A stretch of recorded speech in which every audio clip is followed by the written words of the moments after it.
Yan. Magandang hapon. Nandito kami sa Payatas. Wala. Pag video tayo. Ay, minsan natin magkita. Dito yung aking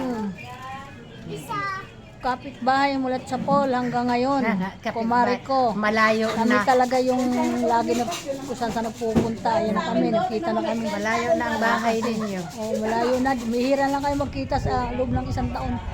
May pinuntahan kami dito, namatay yung isang mahal namin na kapitbahay din ng mabait na kaibigan. Kumari ng anak ko, ayan. Dinalaw niya, sinilip para makita din naman daw niya. Dapat unang Hindi ako hindi ako nagbibideo sa may may patay. Ba't pa nakarating kami dito? Talagang gusto ko rin makarating. Alam mo ba, sabi ni Mel, nung binuklat niya ang cellphone ko, Ma, inad ka ni Ate Ros, nung nakaraan lang, bago pala siya namatay, nag-add siya sa akin. Sabi ko, ayan sabi, ba't hindi mo ito in-accept? Sabi ko, hindi ko ako nagbuklat ng sabi ko, hindi mo na ako nagbubuklat. Eh, ngayon, binuklat niya yung cellphone ko, nakita niya. Sabi, accept na lang natin, kahit patay na.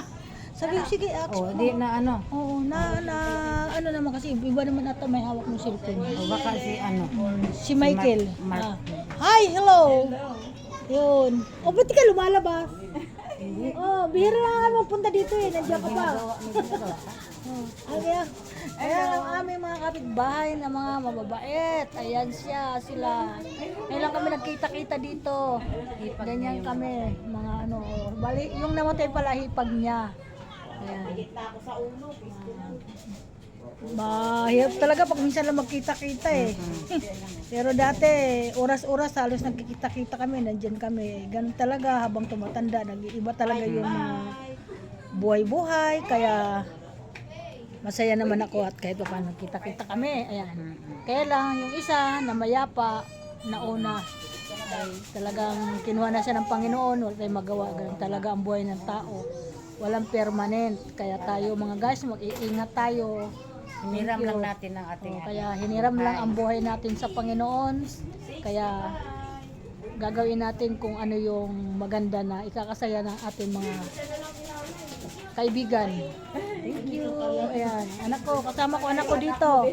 Ayan, biglaan lang pupunta namin dito kasi papunta na naman silang Batangas. Kaya sinamantala ko na sabi ko, Lani, pumunta ka na ba doon sa kumari mo? Sabi, punta tayo ma. Alika. Kaya larga kami. Nasa Laguna. Nasaan na? Laguna. 71. Ay, ba't akala ko una pupunta siya dyan? Siyempre. Oo, siyempre. Oo, ba't ganun? Saan? Ngayon pa lang siya darating dito. Sabi ng anak, nakita ko. Siyempre, ganun. Kasi baka sabay sila umuwi. Sa Surigao siguro. Kaya ganun. Okay. Thank you. Gandang hapon. Welcome to my vlog.